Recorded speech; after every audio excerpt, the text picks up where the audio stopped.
Hello నమస్తే, welcome to CMD news. నా పేరు కామాక్షి. ఈరోజైతే మనం రాక్ అండ్ రోల్కి వచ్చేసామండి. మనకి తెలుసు కదా, కావలిలో రాక్ అండ్ రోల్ అంటే ఒక బ్రాండ్ అనమాట. ఎవరైనా డాన్స్ నేర్చుకోవాలి అని చెప్పనంటే ఖచ్చితంగా ఎక్కడికి వెళ్ళాలబ్బా అని మనం ఆలోచిస్తే ఖచ్చితంగా మనకి గుర్తొచ్చేది రాక్ అండ్ రోల్ అనమాట. అంటే మెయిన్గా మనకి గుర్తొచ్చేది Munna sir. So Munna sir ఈ జర్నీ స్టార్ట్ చేసి 23 ఇయర్స్ అయిపోయిందండి. 23 ఇయర్స్ అయిపోయినందుగాను మనకి యానివర్సరీ అనేది చేసుకుంటూ ఉన్నారు. అసలు ఇంతవరకు కూడా ఆ జర్నీ అనేది ఎలా సాగింది, ఏంటి, రేపు 23rd యానివర్సరీకి ఎవరెవరు వచ్చేస్తున్నారు, ఏమేం కార్యక్రమాలు జరుగుతున్నాయి అన్న విశేషాలన్నీ కూడా ఈరోజు మనం ఈ వీడియోలో అయితే తెలుసుకుందాం అనమాట. ప్రజెంట్ అయితే మున్నా సార్, అదేవిధంగా మున్నా సార్తో పాటు కూడా చాలామంది ఇక్కడ డ్యాన్స్ వేసే మాస్టర్స్, అదేవిధంగా చిన్న చిన్న పిల్లలతో సహా కూడా ఎంతోమంది అయితే ఇక్కడ ఉన్నారనమాట. సో వాళ్ళ జోష్ అనేది మనం కూడా కొంచెం పనిచేసుకుందాం రండి. సో వారిని అడిగి కూడా కొన్ని విశేషాలు అడిగి తెలిసేసుకుందాం. సో ప్రజెంట్ అయితే మున్నా సార్ మనతోనే ఉన్నారు, వారిని అడిగి కూడా తెలిసేసుకుందాం అనమాట. ముందుగా 23 ఇయర్స్ అంటే చిన్న మాటలా అండి, అస్సలు మాటలే కాదు. దీని వెనకాల ఎంత కష్టం ఉంది, ఎంత కృషి ఉంది అనేది మనం అర్థం చేసుకోవచ్చు. ఇక్కడ చూస్తున్నట్టుగానైతే ప్రతి ఒక్కరి ముఖం అయితే బల్బు లాగా వెలిగిపోతుంది అనమాట. అంటే వాళ్ళ హుషార్ అనేది ఏ విధంగా ఉంది, వాళ్ళ హ్యాపీనెస్ అనేది ఏ విధంగా ఉందని చెప్పి మనం తెలుసుకోవచ్చు. సో సార్ నమస్తే సార్. ఈరోజు మనం చూసుకున్నట్లయితే 23rd యానివర్సరీ అనేది మీరు కంప్లీట్ చేసుకున్నారు. సో మీ యొక్క హ్యాపీనెస్ అనేది ఏ విధంగా ఉందంటారు? చాలా సంతోషంగా ఉంది మేడం. యాక్చువల్లీ నేను డ్యాన్స్ 2002లో స్టార్ట్ చేశాను. మన రైల్వే రోడ్ గీతామంత్రం టెంపుల్ పక్కన డ్యాన్స్ క్లాస్ స్టార్ట్ చేశాను. ఒక ఫ్రెండ్ సెషన్ తోటి, తన సపోర్ట్ తోటి ఈరోజు ఈ జర్నీ 23 ఇయర్స్ అయిందంటే నాకే ఆశ్చర్యంగా ఉంది. Really amazing. ఎందుకంటే ఈ పిల్లలు చిన్నాలను చూసి నాకు అసలు ఇంత 23 ఇయర్స్ అయిపోయిందా అని ఆశ్చర్యంగా ఉంది. ఎంతోమంది డాన్సర్స్ని తయారు చేశాను. నా గోల్ ఏంటంటే ఎస్పెషల్లీ పిల్లలకి ట్రైన్ ఇవ్వడం మాత్రమే. నాకు కొరియోగ్రాఫర్ అయిపోవాలి, హీరో అయిపోవాలి, ఆశలు అయితే ఏం లేవు. మనకు కావాల నుంచి ఎంతోమంది చిన్నారులని అభివృద్ధికి తీసుకురావాలి, మంచి స్థాయికి తీసుకురావాలి. మనకు కావాలి ఖ్యాతి ఏందనేది సినిమా ఇండస్ట్రీ తెలియాలనే ఉద్దేశంతో స్టార్ట్ చేశాను. ఈరోజు చిన్నగా నాకు తెలియకుండా 100 మంది స్టూడెంట్స్ హైదరాబాద్లో సినీ ఇండస్ట్రీ చేస్తున్నారు. యాక్చువల్లీ నేను ఎవ్రీ ఇయర్ యానస్ చేస్తూ ఉంటాను, బట్ ఈ ఇయర్ కూడా డిఫరెంట్గా చేయాలి అనే ఆలోచనతోటి ఎవరైతే ఈ సమ్మర్ క్యాంప్లో మనకు డ్యాన్స్ నేర్చుకున్నారో, దాదాపు 100 నుంచి 150 మంది పిల్లలు డ్యాన్స్ నేర్చుకున్నారు, వాళ్ళ చేత చేస్తే బాగుంటుంది. యాక్చువల్లీ వీళ్ళందరూ ప్రొఫెషనల్ డ్యాన్సర్స్. నా పక్కన ఉండే పిల్లలందరూ వీళ్ళంతా professional dancers. Almost 40 to 50 members పిల్లలు ఉన్నారు. చెప్పకూడదు, యాక్చువల్లీ వీళ్ళ దగ్గర ఒక్క రూపాయి కూడా నేను తీసుకోనండి. వీళ్ళంతా కళని నమ్ముకుని వచ్చిన పిల్లలంతా, నా పక్కన ఉండే వాళ్ళందరూ కళని నమ్ముకుని వచ్చిన పిల్లలంతా, ఫీజు కట్టి వచ్చిన పిల్లలైతే కాదు. ఎవరైతే మన దగ్గర ఫీజు పే చేస్తూ సమ్మర్ క్యాంప్లో డ్యాన్స్ నేర్చుకున్నారో వాళ్ళ చేత చేయించాలనే ఉద్దేశంతో వీళ్ళు ఆడితే గొప్పతనం ఏం లేదు. ఎందుకంటే నేను గురువుని, నా శిష్యులు దాదాపు 8 సంవత్సరాల నుంచి 9 సంవత్సరాలు చేస్తున్నారు. సో వాళ్ళు ఆడితే నాకేం పెద్ద గొప్పతనం పేరేం రాదు. ఎందుకంటే ఈవెంట్స్ చేస్తూనే ఉంటాం. శివ మాస్టర్ కానీ, రసూల్ గారు కానీ, వాసు కానీ, వీళ్ళు 8 years నుంచి 9 years చేస్తున్నారు. బట్ అలా కాదు, కొత్తగా చేయాలంటే న్యూ వాళ్ళని ఎంకరేజ్ చేయాలి. ఏం చేద్దాం ఆలోచించి, ఓకే సమ్మర్ క్యాంప్లో 150 మంది జాయిన్ అయ్యారు ఆల్మోస్ట్. ఈ సమ్మర్ క్యాంప్లో ఈ పిల్లలకి అసలు డ్యాన్సే రాదు. వీళ్ళ చేత చేస్తే ఎలా ఉంటుంది, వాళ్ళ పేరెంట్స్ ఎలా రియాక్ట్ అవుతారు, మనం కూడా టాలెంట్ ఎంకరేజ్ చేసే విధంగా అవుతుంది అని ప్లాన్ తోటి యాక్చువల్లీ లాస్ట్ సమ్మర్లో చేయాల్సింది, బట్ వద్దు రిస్క్ చేయకూడదని డ్రాప్ అయిపోయాను. పేరెంట్స్, స్టూడెంట్స్ అందరూ ఎంకరేజ్ చేశారు. సార్ మీరు చేయండి, మీరు ఎంకరేజ్ చేస్తేనే కదా పిల్లలు బాగా అవుట్ అయ్యేదనగానే మేమంతా ఒకసారి డిస్కస్ చేసుకొని చేద్దామని ప్లాన్ చేసుకొని 23rd యానివర్సరీ బాగా గ్రాండ్గా చేయాలని అనుకున్నాము. తర్వాత ఒక చిన్న ఇండోర్ అనుకున్నాము, అది తెలీదు. సో వీళ్ళందరూ సపోర్ట్ తోటి స్టార్ట్ చేస్తున్నాను. రేపు July 27th మన షాదీ మంజులో ఐడియా ఉందా మీకు, పార్క్ దగ్గర, వివేకానంద పార్క్ దగ్గర, అక్కడ ప్లాన్ చేస్తున్నాను. దీనికి ముఖ్య అతిథి ఓన్లీ హీరో మన కావలి నియోజకవర్గ శాసనసభ్యులు ఎమ్మెల్యే గారు దగ్గుమాటి కావ్యకృష్ణారెడ్డి గారు వస్తున్నారు. సో వాళ్ళతో పాటు టీడీపీ సంబంధించి ముఖ్య అతిథులు కూడా వస్తున్నారు. నా స్టూడెంట్స్ ఎవరైతే ఈరోజు ఒక స్థాయిలో ఉన్నారో వాళ్ళని ఇన్వైట్ చేసుకుంటున్నాను. అబ్బాయి పేరు శివారా. ఈరోజు అబ్బాయి తెలుగు ఫిల్మ్ ఇండస్ట్రీలో ఒక డాన్సర్ కార్డ్ తీసుకొని ఇటీవల 2-3 సినిమాలు రిలీజ్ అయినాయి కావాల్లో, రిలీజ్ చేసుకుని ఒక స్థాయికి వెళ్తున్నాడు. యాక్చువల్లీ నా స్టూడెంట్కి ఒక మాస్టర్ అయ్యే కెపాసిటీ అయితే ఉంది, బట్ కొన్ని రూల్స్ అండ్ రెగ్యులేషన్స్ ఉంటాయి. ఒక పిల్లవాడు ఒక 5 years చేయాలి, 10 years చేయాలి, ఒక రిస్ట్రిక్షన్స్ ఉంటాయి. దానివల్ల ఈ డాన్సర్ నుంచి మళ్ళీ స్టార్ట్ చేస్తున్నాడు. Actually he is a choreographer. మీకు అందరూ తెలుసు, ఈటీవీలో ఒక 13, 14 సంథింగ్ ఎపిసోడ్స్ అన్నీ చేశాడు మనోడు కొరియోగ్రాఫర్గా టాలెంట్ ఉన్నా కూడా ఒక రూల్స్ ప్రకారం ఏంటంటే డాన్సర్గా 5 years చేయాలి. అందుకని బ్యాక్వర్డ్ అయ్యాడు. మళ్ళీ టాలెంట్ ఉన్నా సినిమాలు బ్యాక్గ్రౌండ్లో ఆడితే కానీ మాస్టర్ అవ్వలేరు. సో మాస్టర్ కార్డ్ కాకుండా డాన్సర్ కార్డ్ తీసుకున్నాడు. ఈరోజు 2 సినిమాలు చేశాడు. ముందు నా తరఫున గర్వంగా చెప్తున్నాను, పెద్ద కొరియోగ్రాఫర్ అవబోతున్నాడు. ఇంకో అబ్బాయి కూడా ఉన్నాడు శ్రావణ్ అని చెప్పేసి, వాడు డైరెక్ట్గా కొరియోగ్రాఫర్ అని చెప్పేసి ప్రయత్నిస్తానే ఉన్నాడు. కానీ వీడు వెళ్తున్న రూట్ కరెక్ట్. ఏంటంటే డాన్సర్గా చేస్తే కెమెరా వర్క్ ఏంది, ఆ డిపార్ట్మెంట్ ఏంది, అక్కడ పరిచయాలు ఏంటి అని తెలుస్తాయి. బట్ మన శ్రావణ్ లక్ ఏంటంటే అతను చేయడమే ఒక పెద్ద కొరియోగ్రాఫర్. జాన్ మాస్టర్ దగ్గర అసిస్టెంట్ చేశాడు. సో తన మైండ్ ఆఫ్లో నేను కొరియోగ్రాఫర్ చేసేద్దామనే ఉద్దేశంతో ఆ ట్రాక్లో వెళ్తున్నాడు ఒక అబ్బాయి. ఇంకో అబ్బాయి అయితే మటుకు ఒక డాన్సర్గా కార్డు తీసుకొని కొరియోగ్రాఫర్ ట్రై చేస్తున్నాడు. ఫైనల్ ఏంటంటే మేము కావలికి ఒక మంచి గుర్తింపు తేవాలి, నా నుండి 10 మంది కాదు, 100 మంది కాదు, 1000 మంది వెళ్ళాలి హైదరాబాద్కి అనేది కాన్సెప్ట్ తోటి ఈ డ్యాన్స్ క్లాస్ స్టార్ట్ చేశాను. ఈరోజు 23 సంవత్సరాలు అయిపోయింది. అందరి వీళ్ళ బ్లెస్సింగ్స్ వల్లనే, మన కావలి పట్టణ ప్రజల వల్లనే.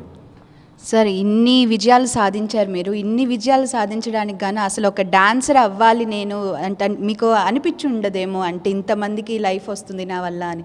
అసలు మీ ఇన్స్పిరేషన్ ఎవరంటారు? నా ఇన్స్పిరేషన్ నేనే. ఎందుకంటే నేను 2002లో డ్యాన్స్ క్లాస్ స్టార్ట్ చేసిన తర్వాత పెద్ద కొరియోగ్రాఫర్ అయిపోవాలి అనే ఉద్దేశంతో హైదరాబాద్ వెళ్ళాను. ఆ టైంలో ఫోన్లు కానీ, మొబైల్స్ కానీ, కాంటాక్ట్స్ కానీ ఏమీ లేవు. ఏందో దేవుడు నాకు అందం కూడా ఇచ్చాడు. అదేవిధంగా నేను ఎక్కడ ఆడినా కూడా సపరేట్గా కనబడతా. 100 మంది ఆడుతున్నాడు, నేను సపరేట్ కనిపించేవాడిని. అది కనిపించడం నాకు పెద్ద మైనస్ అయిపోయింది. నన్ను ఇన్ని షోస్ చేసినా కూడా పిలిచి, నువ్వు దీంట్లో పనికి రావు, నువ్వు హీరో రేంజ్ ఉండేవాడివి, నువ్వు వెళ్ళిపోమ్మా అని చెప్పేసేవాళ్ళు. ఎక్కడ పోయినా కూడా నేను ఎంకరేజ్ చేసేవాళ్ళు కంటే డిస్కరేజ్ చేసేవాళ్ళు ఎక్కువైపోయారు. అప్పుడు ఫిక్స్ అయిపోయా, ఓహో మనకి ఏదైనా చేయాలంటే ఫైనాన్షియల్గా సపోర్ట్ ఉండాలి, లేదంటే బ్యాక్గ్రౌండ్ ఉండాలని అర్థమైపోయింది. ఎక్కడ పోయినా కూడా ఫస్ట్ ఆఫ్ ఆల్ అది క్యాస్ట్ ఏమో నాకైతే మేబీ తెలియదు, కానీ ఆ రోజుల్లో నేను ఎక్కడ ఆడినా కూడా నువ్వు బాగా ఆడుతున్నావు అని చెప్పేవాళ్ళు, కానీ అవకాశం ఇచ్చేది కాదు. సో ఫైనాన్షియల్ ప్రాబ్లమ్స్ వల్ల, ఫ్యామిలీ స్ట్రగుల్స్ వల్ల అనుకున్నా ఆ రోజు ఏమని, నా లాంటి వాడు ఇంకోటి రెడీ అవ్వాలంటే ఫస్ట్ ఫైనాన్షియల్గా నేను బాగుండాలి. నేను బాగుంటే నా పిల్లల్ని ఎంతమందిని పంపించవచ్చు. ఈరోజు ₹1 కోసం అడక్కదిన్నా అక్కడ హైదరాబాద్లో. దాదాపు 2 సంవత్సరాలు కష్టపడ్డా. తినడానికి, తాగడానికి ఏమి లేక భలే ఇబ్బంది పడ్డా. యాక్చువల్లీ ఇవన్నీ ఎవరితో షేర్ చేసుకోలేదు, ఇది షేర్ చేసుకుంటున్నాను. మా తల్లిదండ్రులు ఎవరు కూడా వాళ్ళకి డ్యాన్స్ అంటే ఎంకరేజ్ చేసేవాళ్ళు కాదు నన్ను. నాకే నేను డ్యాన్స్ మాస్టర్ అవ్వాలని చెప్పి ధీమాతో వెళ్ళిపోయాను. 2 సంవత్సరాలు నరకం చూసే బాగా. ఫైనాన్షియల్ కావచ్చు, ఎవరు తెలియదు. ఇప్పుడంటే ఫోన్ కాల్స్ అన్నీ ఉన్నాయి. ఎవరన్నా ఫోన్పేలో 1000 ఏమంటే వేస్తారు, 2000 వేస్తారు. నాకెవరు వేస్తారు? అందులో నేను 16 సంవత్సరాలు డ్యాన్స్ మాస్టర్ అయిపోయా. 17, 18 నా వయసు. నా పెద్దవాళ్ళు పరిచయాలు లేవు, బంధువులు లేరు, ఎవరు లేరు. ఇంకా అనుకున్నా, నా వల్లైతే కాదు ఈ ఫీల్డ్, నేను సంపాదించుకొని నేను చేయగలిగితే ఏదైనా ఉందంటే నా పిల్లలే ఫిక్స్ అయ్యాను. నా బ్యాడ్ లేకనంటే 16 సంవత్సరాలు మాస్టర్ అయిపోవడం వల్ల అన్నీ నా లైఫ్ పక్కన పెట్టేశా. చదువు లేదు, ఫ్రెండ్స్ లేరు, ఏమీ లేవు. ఓన్లీ నాకు ప్రపంచం అంతా వీళ్ళే.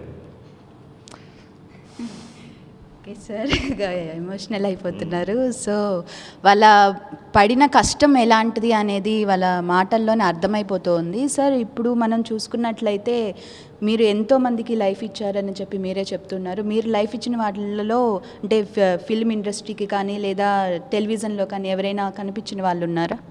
అంటే నా పిల్లలే. శివ, శ్రావణ్, ఇటీవల చైతన్య మాస్టర్ కొంచెం అనువైన కారణాలు చనిపోయారు. ఆ మాస్టర్ చాలామంది ఉన్నారు. రేపు డైరెక్షన్ డిపార్ట్మెంట్ కూడా నా స్టూడెంట్స్ ఉన్నారు. వాళ్ళు కూడా రేపు రాబోతున్నారు గెస్టులుగా. చాలామంది ఉన్నారు. బట్ ఏంటంటే వాళ్ళకి ఒక అవకాశం అనేది ఇప్పుడు వచ్చింది సినిమా ఇండస్ట్రీకి. వాళ్ళు వెలుగులో రావాలంటే కొంత టైం పడుతుంది. ఇప్పుడు ఏంటంటే నేను ఒక చెట్టు అనేది ఇక్కడ వేసేసా, అది దానికి కాయలు సంథింగ్ అంటారు కదా, అది రావడానికి కొంత టైం పడుతుంది. ఆల్మోస్ట్ నాకు తెలిసి 20 to 30 మెంబర్స్ సినిమా ఇండస్ట్రీలో ఉన్నారు. ఈ సెకండ్ మనం సినిమా చేయాలనుకుంటే ఒక మూవీ తీసేయచ్చు. అంత టెక్నీషియన్లు, అంతమంది నా పిల్లలంతా ఉన్నారు. బట్ నేను 2002, 2003లో నేను హైదరాబాద్ పోయిన తర్వాత, మాస్టర్ అయిపోయిన తర్వాత, ఆర్థిక ఇబ్బందులు నా వల్ల కాదు వచ్చిన తర్వాత రసూల్ సార్ది కలిగిరి ఈవెంట్ స్టార్ట్ చేశాను. ఏమీ తెలియదు. ప్రోగ్రామ్కి వెళ్తున్నాను, ఎంత మిగులుతుందో ఎంత వస్తుందో ఏమీ తెలియదు. అటువంటి టైంలో కలిగిరిలో సార్కి నాకంటే senior master 5 years 6 years above ఉంటుంది. ఆ టైంలో ఒక ప్రోగ్రాం పరిచయం అయ్యారు. తన దగ్గర పిల్లలు ఉన్నారు, నా దగ్గర నన్ను నమ్మి పిల్లలు ఎవరు రారు, చిన్న వయసు. ఇతని దగ్గర ఉన్న పిల్లల్ని నాకు ఒక 5 సపోర్ట్గా ఇచ్చారు. మొన్న నువ్వు చాలా టాలెంటెడ్, నా పిల్లలు నీకు ఇస్తాను, సపోర్ట్ చేస్తాను, ఫైనాన్షియల్ కావచ్చు, ఏదైనా కావచ్చు, నువ్వు తీసుకుని ఎంత దూరమైనా వెళ్ళు అన్నారు. ఆ రోజు ఆల్మోస్ట్ మా ఇద్దరి జర్నీ అప్ టు 20 years అయిపోయిందండి. 20 years జర్నీ.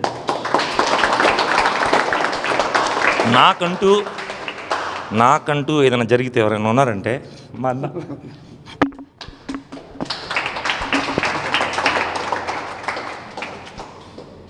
సో ఇంత ఎమోషనల్ జర్నీలో రేపు 23rd ఎంతో గ్రాండ్గా అయితే ఈవెంట్ చేయబోతున్నారు. ఈ ఈవెంట్కి స్పెషల్ గెస్టులుగా ఎమ్మెల్యే సార్ అని చెప్పారు. ఇంకా కూడా ఎవరెవరు రాబోతూ ఉన్నారు? ముఖ్యంగా మా గురువు గారిని నేను ఇప్పటి వరకు ఏ రోజు కూడా గౌరవించుకుంది లేదండి. ఎందుకంటే ఫైనాన్షియల్ నేను బాగుంటే మా గురుగారు బాగుంటారు, అంతే కదా మేడం. మా తల్లిదండ్రులు బాగుంటే మనం బాగుంటాం, మనం బాగుంటే మన పిల్లలు బాగుంటారు. నేను బాగాలేకుండా మా గురుగారు నేనే సహాయం చేయగలుగుతాను, నేనే సహాయం చేయలేను. చెప్పకూడదు, నేను 10 సంవత్సరాలుగా మా తోటి కళాకారుల కోసము, ఇళ్ల స్థలాల కోసము నరకయాతన పడ్డాను. నాకొక్కడికి స్థలం కావాలి అనుకుని ఉంటే ఈరోజు 30 ఎకరాల స్థలంలో ఇల్లు కట్టుకుని ఉండేవాడిని. అంటే గవర్నమెంట్ నాకు సపోర్ట్ చేస్తాననింది. క్రిస్తుపురం గవర్నమెంట్ నాకు ఏదని చెప్పిందంటే, నీకు ఇళ్ల స్థలం కావాలని చెప్పి నీకు ఇస్తాము, నువ్వు కట్టుకో అని చెప్పారు. కానీ నువ్వు నాకే కావాలనుకుంటే ఇప్పుడు నేను ఇల్లు కట్టేసేవాడిని. బట్ అలా కాదు, నన్ను నమ్ముకొని తోటి డ్యాన్స్ మాస్టర్స్ చాలామంది ఉన్నారు, సీనియర్స్ ఉన్నారు. వాళ్ళతో పాటు నాకు కావాలని ఫైట్ చేస్తున్నాను. 10 ఇయర్స్ నుంచి ఫైట్ చేస్తూనే ఉన్నానండి. ఈరోజు ఒక్క సెంటు భూమి కూడా తీసుకోలేకపోయాను. నా గోల్ ఏంటంటే, నేను బ్రతుకున్నంత వరకు ఈ ఫీల్డ్లో నా తోటి కళాకారులకి నా వంతు ఒక 10 ఇళ్ల స్థలాలు తీసుకొని మేమందరం ఒక చోట ఉండాలని ప్లాన్ చేస్తున్నాను. ఇప్పుడున్న ఎమ్మెల్యే గారిని రిక్వెస్ట్ చేయాలనుకుంటున్నాను. అదేవిధంగా మా గురువు గారు రేపు గెస్ట్గా రాబోతున్నారు, నాకు విద్య నేర్పించిన గురువు. ఈరోజు శేఖర్ మాస్టర్ కావచ్చు, జానీ మాస్టర్ కావచ్చు, వీళ్ళు ఒక రేంజ్కి వచ్చారంటే వాళ్ళ పేరెంట్స్ సపోర్ట్ అయి ఉండొచ్చు, ఫైనాన్షియల్ సపోర్ట్, ఎన్నో స్ట్రగుల్స్ పడి ఉండొచ్చు, నేను కాదన్నాను. కానీ తల్లిదండ్రులు సపోర్ట్ లేకుండా ఎంత టాలెంట్ ఉన్నా కూడా పైకి రాలేమండి, ఇది వాస్తవం. ఎంతో కొంత తల్లిదండ్రుల సపోర్ట్ కానీ, ఫ్రెండ్స్ సపోర్ట్ కానీ, ఎవరితో సపోర్ట్ ఖచ్చితంగా ఉండాల్సింది. ఈరోజు ఖచ్చితంగా చెప్పగలుగుతానండి, మన ప్రపంచానికి నా గురువు లాంటి మంచి కొరియోగ్రాఫర్లు ఎంతోమంది మిస్ అయిపోతున్నారు. ఎందుకు మన మధ్యలోనే ఎంతోమంది మంచి టాలెంటెడ్ పీపుల్ ఉన్నారు. కానీ వాళ్ళ పేరెంట్స్ వాళ్ళ ఉన్న టాలెంట్ గుర్తించి అవకాశం ఇస్తే వాళ్ళు ఎక్కడికో వెళ్ళిపోతారు. కాకపోతే ప్రతి ఒక్క మైండ్ సెట్ ఎలా అయిపోయిందంటే, చదవండి కాదు, క్రికెట్ ఆడాలి, చదువుకోవాలి, ప్రతి చేయాలి, స్పోర్ట్స్లో ఉండాలి, ప్రతి దాంట్లో ఉంటేనే కదా మనకు అందరూ బయటకు వచ్చేది. ప్రతి ఒక్కరు చదివితే పక్క డిపార్ట్మెంట్స్ కానీ, ఎడ్యుకేషను, క్రికెట్ అవన్నీ ఏమైపోవాలి. సో నేను చెప్పేది ఏంటంటే, ఫైనల్లీ పిల్లల్ని చదివించండి, వాళ్ళ మీద భారం వేయొద్దు. వాళ్ళకి ఏం కావాలో చూడండి. అట్లీస్ట్ ఇప్పుడు ఉన్న జనరేషన్లో చదువు కాంపిటీషన్ ఉంది కాదంటున్నది, బట్ వాళ్ళకి ఒక 1 అవర్ వాళ్ళ హెల్త్కి సంబంధించి ఒక్క 1 అవర్ యాక్టివిటీ ఇస్తే వాళ్ళు ఎంత హెల్తీగా ఉంటారు. మనము ఇంతకుముందు నాకు తెలిసి 40-50 ఇయర్స్ ఏజ్ వస్తే హార్ట్ అటాక్లు అవి వస్తాయి మనం వింటున్నాం. ఇప్పుడు చిన్న పిల్లలు హార్ట్ అటాక్ వస్తున్నాయి. ఎందుకు వస్తున్నాయి? తీసుకున్న ఫుడ్ కానీ ఏది కానీ బాగాలేదు. ఒకటే అండి, మా గురువు గారు నాకు నేర్పించినది ఏంటంటే, నీలో ఉన్న టాలెంట్ని 10 మంది నేర్పించు, ఆ 10 మంది ఇంకో 10 మంది నేర్పిస్తారు. అట్లా నీ వంతు ఎంతవరకు సహాయపడగలుగుతావో సహాయపడమన్నారు. ఈరోజు 40 మంది 30 మంది డ్యాన్స్ నేర్పిస్తామంటే మా గురువు ధైర్యము, మా గురువు మనకు నేర్పించిన ఆ ట్రాక్. సో మా గురువు గారికి ఆర్థికంగా ఈ రోజుకి నేను ఎటువంటి సహాయం చేయలేకపోయాను. ఎందుకంటే నేను ఆర్థికంగా బాగుంటే తను బాగా చేయగలుగుతాను. ఇటువంటి టైంలో మా అన్నాన్ని, మా స్టూడెంట్స్ అందరితో మాట్లాడి మా గురువుని ఈసారి నేను ఇన్వైట్ చేయాలనుకుంటున్నాను, ఏం చేద్దామంటే అందరూ తప్పకుండా ఇన్వైట్ చేద్దాం సార్ అని చెప్పారు. మా గురువుగారు మీకు కలిశాను. ఇద్దరం ఒక 5 నిమిషాలు ఇద్దరు మాట్లాడలేకపోయాం. అంటే ఆ ఎమోషన్ వచ్చేసి మా ఇద్దరికి. మా గురువుగారు తప్పకుండా వస్తున్నారు రేపు ఈ ప్రోగ్రామ్కి. ముఖ్యంగా ఎమ్మెల్యే గారు ఒక హీరో అయితే, నాకు ఫస్ట్ ఈ ప్రోగ్రామ్కి ఉన్న బోను మా గురువు గారు. ఆయన వస్తే నాకు ఎంత సంతోషం అంటే రావాలని కోరుకుంటున్నాను. యాక్చువల్గా నాకెంత భయం అంటే, ఈ మీడియాలు నా గురించి చెప్పుకోవడాలు నాకంటే 100 రెట్లు భయం ఆయనకి. నేను రాను, నువ్వు స్ట్రీమ్ ఎక్కిచ్చేస్తావు, మాట్లాడిచ్చేస్తావు అన్నారు. లేదు గురుగారు, మీరు రండి చాలు అని చెప్పా. సో ఆయన వస్తే చాలా సంతోషంగా ఉంటుంది. అదేవిధంగా మన శివ కొరియోగ్రాఫర్కి కూడా సన్మాన కార్యక్రమం పెట్టాను. మా గురువుకి, నా శిష్యుడికి సన్మాన కార్యక్రమం పెట్టాను. ఏపీ సంబంధించి స్టేట్ బోర్డు సంబంధించి ప్రెసిడెంట్ గారు వస్తున్నారు. ఇటీవల డిస్టిక్లో కూడా ఒక నటరాజన్ నా ఫ్రెండే ప్రెసిడెంట్ అయ్యారు, తను గెస్ట్కి వస్తున్నారు. డ్యాన్స్ సంబంధించి 3 వస్తున్నారు, అండ్ మా గురువు అండ్ శిష్యుడు వస్తున్నారు. మన కావల్లో కొంతమంది డాక్టర్స్ నా స్టూడెంట్సే ఉన్నారు. అంటే వాళ్ళు చదువుకున్నప్పటి నుంచి వాళ్ళు నా స్టూడెంట్స్, వాళ్ళనే గెస్ట్కి పెట్టుకొని ప్లాన్ చేశాను. బట్ నేను అనుకుంది ఏంటంటే, మన ఎమ్మెల్యే గారు వచ్చి ఈ ప్రోగ్రామ్ని గ్రాండ్ సక్సెస్ చేస్తారని, మా గురువు శిష్యులని సన్మానం చేసుకోవాలని ఉద్దేశంతో ఈ కార్యక్రమం చేస్తున్నాను. సార్, నార్మల్గా ఒకరు ఎదుగుతున్నారు అని చెప్పనంటే వెనక్కి లాగే వాళ్ళు ఎంతోమంది ఉంటారు, ఎన్నో పుకార్లు కూడా పుట్టిస్తుంటారు. అలాంటి వాళ్ళల్లో కొంతమంది అనుకునేది ఏంటి అంటే, మీ దగ్గర నేర్చుకున్న వాళ్ళు ఎంతోమంది ఎంతో హైట్స్కి ఎదిగిన వాళ్ళు ఉన్నారు, కానీ మీరెందుకు ఆ హైట్స్కి ఎదలేకపోయారని చెప్పి బ్యాక్న మాట్లాడుకునే వాళ్ళు ఉన్నారు. వాళ్ళకి మీరు ఇచ్చే సమాధానం ఏంటంటారు? వాళ్ళకి ఇచ్చే సమాధానం ఏం లేదండి. ఒకటి, ఒకరు ఇక్కడ ఉంటేనే కదా అక్కడ పోయేది. ఒక ఛానల్ ఉండాలి కదా పోవడానికి. ఒక డ్యాన్స్ విషయానికి వస్తే ఒక ఏజ్ గ్యాప్ ఉంటుంది, 20 to 30 బిట్వీన్ అనేది. ఒక డ్యాన్సర్ అయినా, డ్యాన్స్ మాస్టర్ అయినా 30 to 40 బిట్వీన్లో వచ్చి డ్యాన్స్ మాస్టర్ సెటిల్ అయిపోవాలి, 20 to 30 బిట్వీన్ వచ్చి డ్యాన్సర్ సెటిల్ అయిపోవాలి. ఈ 2 జరగకపోతే వాళ్ళ లైఫ్ సర్వనాశనం అయిపోద్ది ఈ ఫీల్డ్లో. ఎందుకంటే ఒక డ్యాన్సర్కి, డ్యాన్స్ మాస్టర్కి ఒంటితోనే పని. ఈ ఒళ్ళు ఆడకపోతే డొక్క ఆడదు. సో నేను 20 to 30 ఇయర్స్ బిట్వీను నేను ఎంతమందిని డ్యాన్సర్స్ తయారు చేయాల్సిందో తయారు చేశాను. నేను 30 ఇయర్స్లో పోయి నేను డాన్సర్గా ఆడలేనుగా. ఇప్పుడు మీకు ఇంతకు నేను చెప్పాను, ఇంత పెద్ద కొరియోగ్రాఫర్ ఈరోజు తక్కువ ఏజ్ అబ్బాయి 23 years కొరియోగ్రాఫర్ అయ్యా ఉంటే దాని కారణం ఎవరు? నేనే. అతనికి కొరియోగ్రాఫర్ అయ్యే కెపాసిటీ ఉన్నా కూడా కార్డు తీసుకుని ఏం చేయాలి? డాన్సర్గానే ఆడాలి. నేను 30 years నాకు ఛానల్ లేకుండా 30 years టైం పట్టింది. నాకు 30 years ఏజ్ వచ్చేసింది. 30 years ఏజ్లో నేను నాకు ఫ్యామిలీ పిల్లలు పెట్టుకొని నేను పోయి అక్కడ డాన్సర్ ఏం ఆడాలి? వీళ్ళని అవకాశం వస్తాను గ్యారంటీ ఉందా? లేదు. నా ఫ్యామిలీని నా పిల్లల్ని రిస్కులు ఎందుకు పెట్టాలి? రిస్కులు నేను పడతాను, ఇక్కడ పడతాను రిస్క్. ఎవరైతే ఇప్పుడు ఈవెన్ చెప్తున్నాను కదా, ఎవరైతే నేను హైదరాబాద్కి వెళ్తాను, డ్యాన్స్ నేర్చుకుంటాను, సినిమా ఇండస్ట్రీకి వెళ్తాను అంటారో వెనకాల మీద సపోర్ట్ని పంపిస్తున్నాను. ఇది ఫ్యాక్ట్. ఒకటి మేడం, నేనైతే మెంటలీ ఫిక్స్ అయింది ఏంటంటే నాలాగా యంగ్ ఏజ్లో ఎవరి లైఫ్ నాశనం అవ్వకూడదు. క్లారిటీ చెప్పేస్తా. నీకు డ్యాన్స్ ఇంట్రెస్ట్ ఉందా? డ్యాన్సే చెయ్యి. చదువుకోవాలన్నా చదువుకో, పని చేసుకోవాలన్నా పని చేసుకో. నీకు హాఫ్ నాలెడ్జ్తో డ్యాన్స్ క్లాస్ రావద్దు. డ్యాన్స్ అంటే ప్యాషన్ ఉండేవాడు మాత్రమే రావాలి. నువ్వు చదువు మానేసి డ్యాన్స్ వచ్చంటే సర్వనాశనం అయిపోతావు. నీకు డ్యాన్స్ గోల్ ఉంది. డ్యాన్స్ గోల్ ఏముంది? కొరియోగ్రాఫర్ ఉంది. కొరియోగ్రాఫర్ అవ్వాలనుకుంటేనే ఈ ఫీల్డ్కి రా, లేదంటే రావదని చెప్పి యాక్చువల్గా అందరు నవ్వుతారు పేరెంట్స్. ఈడేవాడు రా బాబు డ్యాన్స్ చేద్దాం వస్తే క్లాస్ పిగుతున్నాడు అని చెప్పేసి. లైఫ్ నాశనం అయిపోద్ది. ఏంటంటే ఆ ప్యాషన్ ఉండడం మాత్రమే ఈ రోజుల్లో ఏ వర్క్ అయినా ప్యాషన్ ఉంటేనే వాడు సక్సెస్ అవ్వగలుగుతాడు. హాఫ్ నాలెడ్జ్ వస్తే ఏం చేయలేడు. నేనైతే నా తోటి డాన్సర్స్ ఎవరైతే ఉన్నారో ఎక్కడైనా ఈవెన్ చాలామంది బయట నుంచి డిస్ట్రిక్షన్ కాల్ చేస్తుంటారు, మాస్టర్ పలానా జాన్ మాస్టర్కి వెళ్తాం, పలానా శేఖర్ మాస్టర్కి వెళ్తాం, పంపించమని చెప్పి. రిఫరెన్స్ నాకు ఉంది కాబట్టి నేను రిఫర్ చేస్తాను, పంపించమని పంపించేస్తాను. అతను టాలెంటెడ్ అయితే అవకాశం దేవుడే ఇస్తాడు, లేదంటే మళ్ళీ వెనక్కి తిరిగి వచ్చేస్తాడు. సో నాకు తెలియకుండా ఈరోజు ఈ పిల్లలు కూడా తెలియదు నేను ఎంత చేస్తున్నాను, ఎంత రిఫర్ చేస్తున్నాను ఈ పిల్లలు కూడా తెలియదు. ఏ ఒక్కరు కష్టంలో ఉన్నా, ఏ ఒక్కరు అవకాశం కావాలన్నా నా వంతుని చేయగలిగింది ఈరోజు చేస్తూనే వస్తున్నాను. సో ఎంతోమంది పిల్లలు కూడా డ్యాన్స్ నేర్చుకోవాలని కూడా అనుకుంటూ ఉంటారు. దానికి కూడా మీరు ఆల్రెడీ సమాధానం చెప్పేశారు. ఎందుకు నేర్చుకోవాలి, ఎలా నేర్చుకోవాలి, ఏ ఏజ్లో నేర్చుకోవాలని కూడా మీరు క్లారిటీగా చెప్పేసేశారు. సో ఇప్పుడు మనం చూసుకున్నట్లయితే రేపు 23rd యానివర్సరీ రోజున ఎప్పుడు ఏ డేట్న చేయబోతున్నారు, దానికి ఎవరిని ఏ విధంగా ఆహ్వానించాలి అనుకుంటున్నారు? యాక్చువల్లీ ఈవెంట్ మనము రేపు సండే జూలై 27th రేపు సండే రోజున ఈవినింగ్ 5 PM ప్రోగ్రామ్ స్టార్ట్ చేయాలనుకుంటున్నాము. ఈ ప్రోగ్రామ్కి దాదాపు ఈ సమ్మర్ క్యాంప్లో పిల్లలు 150 నుంచి 200 మంది ఆ పిల్లలు నేర్చుకున్నారు. వాళ్ళ చేత పర్ఫార్మెన్స్ చేయబోతున్నాను నేను. ఈ కాన్సెప్ట్ ఏంటంటే పిల్లల్ని డ్యాన్స్లో మాత్రమే కాదు, ఒక యాక్టివిటీలో సపోర్ట్ చేయాలి, ఎంకరేజ్ చేయాలి. వాళ్ళు ఈరోజు ఉదయం పోయి సాయంత్రం పోయి చదువు చదువు చదువు అంటున్నారు, అట్ట కాదు.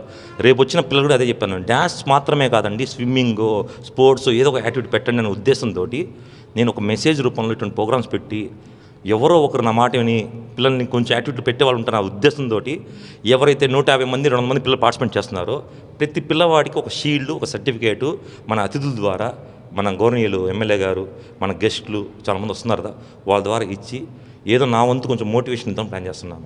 సో చూస్తున్నారు కదండి, ఎంతో సంతోషంగా మొదలైన ఇంటర్వ్యూ అనేది ఎమోషనల్లోకి వెళ్ళిపోయింది, జర్నీలోకి వెళ్ళిపోయింది, లాస్ట్ కాన్ఫిడెన్స్ తోటి అయితే ఎండ్ అయిపోయింది అనమాట. సో ఇక్కడ మనం చూసుకున్నట్లయితే సో ఒక్కటే మెసేజ్ అనమాట, లైఫ్లో కష్టపడితేనే సక్సెస్ అనేది వస్తూ ఉంది. కష్టపడ్డారు, సక్సెస్ ఆల్రెడీ వచ్చేసింది. సో ఇంకా కూడా అందరికీ కూడా ఈ సక్సెస్ అనేది ఇవ్వాలని ఒక ఆలోచనతోటి రాక్ అండ్ రోల్ అని చెప్పి కావలిలో కూడా ఎన్నో ఇన్స్టిట్యూట్స్ ఉన్నాయి. ఎవరైతే డాన్స్ నేర్చుకోవాలనుకుంటున్నారో వాళ్ళు కరెక్ట్గా ఏది కరెక్ట్ అని చెప్పి అనుకుంటారో రాక్ అండ్ రోల్ పర్ఫెక్ట్ అని చెప్పని కూడా నేను చెప్పగలను. ఎందుకంటే నాకు ఎప్పటి నుంచో ఈ రాక్ అండ్ రోల్ అనేది తెలుసు. ఇక్కడ చూసుకున్నట్లయితే పిల్లలందరూ కూడా ఎంతో అంటే ఏమీ రాని వాళ్ళు కూడా ఒక పర్ఫార్మెన్స్ ఇచ్చే స్టేజ్కి వెళ్ళి అక్కడి నుంచి హై హై హై నేను ఇంకా చెప్పనవసరం లేదు, ఇంకా ఇక్కడ డ్యాన్స్ నేర్చుకునే వాళ్ళు ఏ స్టేజెస్కి వెళ్ళారన్నది కూడా మీ అందరికీ తెలుసు. సో ఇప్పుడు అసలు విషయానికి వచ్చినట్లు ఏంటి అంటే 23 సంవత్సరాలు గడిచినందుకు గాను యానివర్సరీ అనేది సెలబ్రేట్ చేసుకుంటున్నారు. ఎలా చేస్తున్నారు ఏంటి అనేది ఇప్పుడు అందరూ చూశారు కదా. సో ప్రతి ఒక్కరూ కూడా ఈ డ్యాన్స్ షో అనేది మన ఛానల్లో కూడా ప్రసారం అవుతుంది కాబట్టి ఖచ్చితంగా వీక్షించాలని మా సిఎండి న్యూస్ బృందం నుంచి అయితే కోరుకుంటూ ఉన్నాము. సో ఇక్కడ ఈ జర్నీ చూసుకున్నట్లయితే ఎంతో పెద్ద జర్నీ అనమాట. ఈ జర్నీకి సంబంధించి మనం మళ్ళీ కూడా అసలు ఇంకా ఎన్నో విషయాలు తెలుసుకోవాల్సి ఉంది. ప్రతి ఒక్కరికి ఇన్స్పిరేషన్ కానివ్వచ్చు, లేకపోతే ఎలాంటి కష్టాలు పడి ఎలాంటి జీవితం గడపాలి అనేది కావచ్చు, ఇంకా లైఫ్లో ఎదగాలి అంటే ఇంకా ఏం చేయాలన్న విషయాలన్నీ కూడా మళ్ళీ మనం సపరేట్గా సార్ని ఇంటర్వ్యూ తీసుకుందాం. సో ఈ ఇంటర్వ్యూస్ అన్నీ కూడా మీరు చూడాలనుకుంటే ఖచ్చితంగా సిఎండి న్యూస్ని సబ్స్క్రైబ్ చేసుకోండి. కెమెరామ్యాన్ వేణుతోటి కామాక్షి, రాక్ అండ్ రోల్ దగ్గర నుంచి కావాలి. Sridevi multi speciality hospital, Christian Peta, 5వ line, Kavali. Doctor Battina Narendrababu, MBBS, MS, general and laparoscopic surgeon. మా హాస్పిటల్ నందు అందించు వైద్య సేవలు: లాప్రోస్కోపిక్ ద్వారా అపెండిసెక్టమీ, 24 గంటల కడుపు నొప్పికి చికిత్స, హెర్నియా మరియు పిత్తాశయంలో రాళ్లు తీయబడును. డెంగ్యూ, మలేరియా, టైఫాయిడ్, వాంతులు, విరోచనాలు మరియు అన్ని రకాల జనరల్ కేసులకు వైద్యం చేయబడును. పేగు రంధ్రం పడుట, పేగు మెలికపడుట, పేగుపూత, వర్బీజం, హెర్నియా, నరాలు ఉబ్బడం, హైడ్రోసిల్, థైరాయిడ్ ఆపరేషన్లు చేయబడును. పైల్స్, మొలలు, ఫిషర్, లూటీ, లైపోమా, కొవ్వుగడ్డలు వీటికి చికిత్స చేయబడును. కడుపులో పేగుపూతకు ఎండోస్కోపిక్ చేయబడును. శరీరంలో ఇతర కురుపులకు వైద్యం చేయబడును. అన్ని రకాల పాయిజన్ కేసులు చూడబడును. పాము కాటు, తేలుకాటుకు ప్రత్యేక వైద్యం. మా హాస్పిటల్స్ ప్రత్యేకతలు: ICU, lab, AC and non AC rooms, 24 గంటలు మెడికల్ షాప్. అత్యవసర కేసులు అన్ని వేళలా చూడబడును. Malinidevi multi speciality hospital, Christian Peta, 5వ లైన్, కావలి. ఫోన్ నంబర్స్ 9398665676 మరియు 08626245166.